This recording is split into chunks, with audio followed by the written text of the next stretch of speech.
ഏതു ജന്മകൽപ്പനയിലെ എല്ലാ പ്രിയപ്പെട്ട പ്രേക്ഷകർക്കും മെട്രോ സ്റ്റാറിലേക്ക് സ്വാഗതം. ആകാശിന്റെയും പ്രീതിയുടെയും വിവാഹത്തിന് ഇനി വെറും ദിവസങ്ങൾ മാത്രമാണ് ബാക്കിയുള്ളത്. അതിന് മുന്നോടിയായിട്ട് നടക്കുന്ന സംഗീത ഫംഗ്ഷന്റെ ഒരുക്കത്തിലാണ് എല്ലാവരും. എന്നാൽ ഈ ആഘോഷത്തിനിടയിൽ പ്രതീക്ഷിക്കാത്ത ചില സംഭവങ്ങളാണ് ഉണ്ടായിരിക്കുന്നത്. അവിടെ അഞ്ജലിയെ കൊല്ലാൻ വേണ്ടിയിട്ടും ശ്യാമു പല കളികളും നടത്തിക്കൊണ്ടിരിക്കുകയാണ്. ഇനി ഇന്നത്തെ എപ്പിസോഡിൽ എന്തായിരിക്കും സംഭവിക്കുക എന്ന് നമുക്ക് നോക്കാം.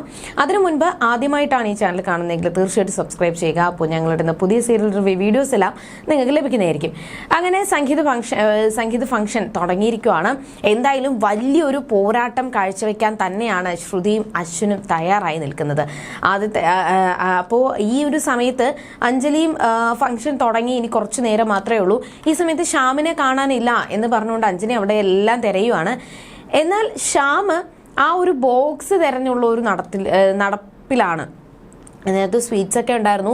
അപ്പോൾ സ്വീറ്റ്സ് ആണ് എന്ന് പറഞ്ഞുകൊണ്ടാണ് ശ്യാം ആ ബോക്സ് മാറ്റി വെച്ചിരിക്കുന്നത്. പക്ഷെ അതിനകത്ത് തേളാണ്. അപ്പോൾ സ്വീറ്റ്സ് ആണെന്ന് പറഞ്ഞ് ആരെങ്കിലും തുറന്നു കഴിഞ്ഞാൽ പിന്നെ അത് വലിയ പ്രശ്നമായി മാറും. അതുകൊണ്ട് ആ ബോക്സ് എങ്ങനെയും കണ്ടുപിടിച്ചേ മതിയാകും. അങ്ങനെ ഭയങ്കരമായിട്ട് തിരയുന്നുണ്ട്. എന്നാൽ ഒരിടത്തും ബോക്സ് കാണാനില്ല. ഈ സമയത്ത് അഞ്ജലി ശ്യാമിനെ കണ്ടുപിടിക്കുകയും പിന്നെ ഫംഗ്ഷൻ തുടങ്ങി എന്ന് പറഞ്ഞുകൊണ്ട് ശ്യാമിനെ വിളിച്ചുകൊണ്ട് പോവാണ്. അങ്ങനെ എല്ലാവരും അവിടെ എത്തിയിട്ടുണ്ട്.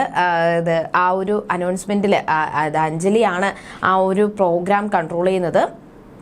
ആ ഒരു ഫംഗ്ഷന് അഞ്ജലി തന്നെ അവതാരകയായിട്ട് എല്ലാവരോടും സംസാരിക്കുകയും പിന്നാലെ എല്ലാവരെയും സ്വാഗതം ചെയ്യുന്നുണ്ട്. കൂട്ടത്തിൽ ആദ്യത്തെ പെർഫോമൻസ് കപ്പിൾ ഡാൻസ് ആണ്. അഞ്ജലിയുടെയും ശ്യാമിൻ്റെ ഒരു കപ്പിൾ ഡാൻസ് ആണ് കാഴ്ചവെക്കാൻ പോകുന്നത്. അങ്ങനെ ആദ്യമായിട്ട് അവർ മധുമതി എന്ന് പറയുന്ന പാട്ടിന് ഒരു ഡാൻസ് കാഴ്ചവെച്ചു. പക്ഷെ ഭയങ്കരമായിട്ട് കണ്ടിരിക്കാൻ നല്ല രസമുണ്ടായിരുന്നു.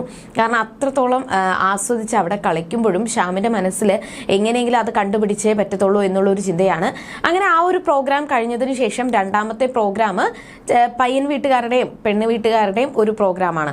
അതായത് മനോരമയും അമ്മായിയും കൂടി ചേർന്നിട്ടുള്ള ഒരു ഡാൻസ് ആണ്. എന്നാൽ ഇത് കേട്ടപ്പോൾ തന്നെ അമ്മായിയുടെ മനസ്സിൽ ഭയങ്കര ടെൻഷൻ കൂടി. അയ്യോ ഞാനിനി എന്ത് ചെയ്യും, സമയമില്ലല്ലോ, എനിക്ക് സ്റ്റെപ്പൊക്കെ മറന്നു പോകുന്നുണ്ട് എനിക്ക് എന്നൊക്കെ പറഞ്ഞിട്ട് അമ്മായിയുടെ ടെൻഷൻ കൂടി വരുവാണ്. ഇത് കണ്ടപ്പോൾ ശ്രുതിയുടെ ആത്മവിശ്വാസം ഇങ്ങനെ ചോർന്നു പൊയ്ക്കൊണ്ടിരിക്കുകയാണ്. താൻ ഈ ഒരു ഡാൻസ് പെർഫോമൻസ് താൻ തന്നെ ജയിക്കും എന്ന് ഭയങ്കരമായിട്ട് ശ്രുതി ആഗ്രഹിക്കുന്നുണ്ട്. എന്നാൽ ഒരിക്കലും അവിടെ ജയിക്കാൻ പറ്റത്തില്ലേ? ഇവിടെ പയ്യൻ വീട്ടുകാരെ എല്ലാവരും ആദ്യത്തെ ഡാൻസ് തന്നെ നല്ല കളറാക്കിയിട്ടുണ്ട്. നല്ല കട്ടയ്ക്ക് തന്നെ അവർ മത്സരിച്ച് മുന്നേറുമ്പോൾ ഇവിടെ നമ്മൾക്ക് ജയിക്കാൻ പറ്റത്തില്ലേ എന്നുള്ളൊരു സങ്കടം ശ്രുതിയുടെ മനസ്സിലുണ്ട്. അമ്മായിയുടെ ടെൻഷനും കൂടി ആയപ്പോൾ അത് ശ്രുതിയുടെ മനസ്സിലിങ്ങനെ ഊന്നി വന്നുകൊണ്ടിരിക്കുകയാണ്. എങ്കിലും ശ്രുതി പറയുന്നത് അമ്മായി പേടിക്കാതെ നിൽക്ക്, ഈ ഒരു ഫംഗ്ഷന് ഈ ഒരു പ്രോഗ്രാമിൽ നമ്മൾ തന്നെ വിജയിക്കും, വേറെ ആരും വിജയിക്കത്തില്ല, നമ്മൾ തന്നെ വിജയിക്കും, അമ്മ ഒന്നും ടെൻഷൻ അടിക്കാതെ ഇരിക്കുക എന്നൊക്കെ ശ്രുതി പറയുന്നുണ്ടെങ്കിലും അമ്മായിക്ക് അത് പറ്റുന്നില്ല. പക്ഷെ മനോരമയ്ക്കെന്ന് പറയുമ്പോൾ അഥവാ ശ്രുതിയോ വീട്ടുകാരോ ജയിച്ചു കഴിഞ്ഞാൽ തനിക്ക് തല ഉയർത്തി നടക്കാൻ പറ്റത്തില്ല എന്ന് മനോരമയ്ക്ക് അറിയാം. അതുകൊണ്ട് മനോരമ ഒരു പണി ഒപ്പിച്ചു. അമ്മായിക്കും ശ്രുതിക്കും അവരുടെ വീട്ടുകാർക്ക് എല്ലാവർക്കും കൂടി കുടിക്കാനായിട്ട് ജ്യൂസ് എടുത്തു. ആ ജ്യൂസിൽ ഒരെണ്ണത്തിൽ അമ്മായി ഈ ബോധം പോകാനുള്ള ഒരു പൊടി കലക്കുവാണ്. പൊടി കലക്കിയതിന് ശേഷം അത് അവർക്ക് കൊണ്ടു കൊടുക്കാൻ വേണ്ടിയിട്ട് പോകുമ്പോൾ സ്വീറ്റ് ബോക്സ് എല്ലാം അവിടെ ഇരിക്കുന്നത് കണ്ടു.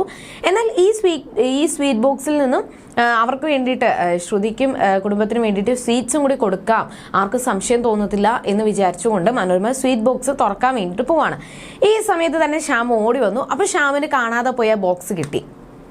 ഉടനെ തന്നെ ശ്യാം പറയുന്നുണ്ട് അമ്മ അത് തുറക്കരുത്. അപ്പം എന്ത് പറ്റി ശ്യാം ബേബി, എന്ത് പറ്റി? അല്ല അത് ഞാൻ എൻ്റെ ഒരു 2 ജോലിയിലുള്ള 2 സുഹൃത്തുക്കൾ വരും, അപ്പോൾ അവർക്ക് വേണ്ടിയിട്ട് ഞാൻ സ്പെഷ്യലായിട്ട് ഓർഡർ ചെയ്ത സ്വീറ്റ്സ് ആണ്. അപ്പോൾ മനോരമ പറയുന്നുണ്ട് അത് കുഴപ്പമില്ല, ഇത്രയും സ്വീറ്റ്സ് ഇരിക്കുകയല്ലേ, അപ്പോൾ ഞാൻ അല്ല അത് മെയിനായിട്ട് അവർക്ക് വേണ്ടിയിട്ട് മാത്രം ഞാൻ ഓർഡർ ചെയ്തതാണ്, അതുകൊണ്ട് അത് എടുക്കരുത് എന്ന് പറയുമ്പോൾ ശരി. പക്ഷെ മനോരമയുടെ മനസ്സിൽ ഞാൻ ഈ ജ്യൂസിൽ പൊടി കലക്കിയത് ശ്യാം കണ്ടോ എന്നുള്ളൊരു ടെൻഷൻ മനോരമയ്ക്കും. എന്നാൽ ആ ഒരു ബോക്സിനകത്ത് തേളാണോ എന്ന് അത് മനോരമ ആൻറ്റി മനസ്സിലാക്കിയോ എന്നുള്ളൊരു ടെൻഷൻ ശ്യാമിനും. അങ്ങനെ അവസാനം മനോരമ ജ്യൂസൊക്കെ എടുത്തുകൊണ്ട് അവർക്ക് കൊടുക്കാൻ വേണ്ടിയിട്ട് പോവാണ്. അങ്ങനെ അവർക്ക് കൊടുക്കാൻ വേണ്ടിയിട്ട് പോകുന്ന സമയത്തും മനോരമയുടെ മനസ്സിൽ എങ്ങനെയെങ്കിലും തനിക്ക് ഈ ഒരു പ്രോഗ്രാമിൽ വിജയിക്കണം എന്നതേ മാത്രമേ ഉള്ളൂ. എന്നാൽ അവിടെ ശ്രുതിക്ക് ഭയങ്കര ടെൻഷനാണ്. ഞാനിനി എന്ത് ചെയ്യും, ജയിച്ചേ മതിയാകൂ, ജയിച്ചില്ലെങ്കിൽ നാണം കെട്ടു പോകും, അശ്വിൻ സാർ പറയുന്നത് എന്തും ഞാൻ കേൾക്കേണ്ട അവസ്ഥ വരും എന്നൊക്കെ ശ്രുതിയുടെ മനസ്സിൽ ടെൻഷൻ കൂടി വന്നു. അങ്ങനെ ശ്രുതി ടെൻഷൻ അടിച്ച് നിൽക്കുന്ന സമയത്ത് അശ്വിൻ വരുവാണ്. അങ്ങനെ അശ്വിനും ശ്രുതിയും കൂടി പരസ്പരം കണ്ടുമുട്ടി.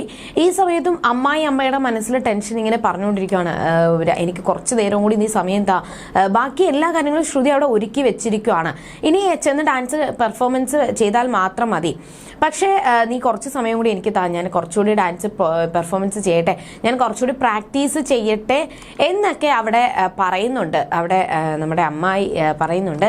എന്നാൽ ശ്രുതിക്ക് ഇതും കൂടി കേട്ടപ്പോൾ ഇത് ശ്രുതിയോട് അമ്മായി ഈ ടെൻഷനും കാര്യങ്ങളും തൻ്റെ സങ്കടം പറയുമ്പോൾ അശ്വിൻ ഇതെല്ലാം കേട്ട് ചിരിച്ചുകൊണ്ട് നിൽക്കുവാണ്. എന്തായാലും ഒരിക്കലും ശ്രുതിയുടെ വീട്ടുകാർ ജയിക്കത്തില്ല, താൻ മാത്രമേ ജയിക്കത്തുള്ളൂ എന്ന് ഇപ്പോൾ ഒരുപാട് ആത്മവിശ്വാസം അശ്വിന് കൂടിയിട്ടുണ്ട്. ഇനി എന്തൊക്കെ ആയിരിക്കും സംഭവിക്കുക? ശ്യാമിനെ കൊല്ലാൻ വേണ്ടി നമ്മുടെ ശ്യാം അഞ്ജലിയെ കൊല്ലാൻ വേണ്ടിയിട്ടുള്ള തേളിന്റെ ബോക്സ് ഒക്കെ കണ്ടുപിടിച്ചു.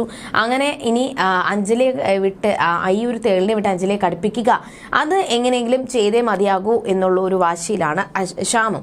അപ്പോൾ ഇനി എന്തൊക്കെയായിരിക്കും അവരുടെ ജീവിതത്തിൽ സംഭവിക്കാൻ പോകുന്നത്? ഈ സംഗീത പരിപാടിയോടുകൂടി എന്തൊക്കെ പ്രശ്നങ്ങളായിരിക്കും ശ്രുതിയും അശ്വിനും നേരിടാൻ പോകുന്നത്? എന്തായാലും വിവാഹം നല്ല മംഗളമായിട്ട് നടക്കുമോ ഇല്ലയോ എന്നൊക്കെ നമുക്ക് വരുന്ന ആളുകളിൽ കണ്ടറിയാം. അതുവരേക്കും ബൈ.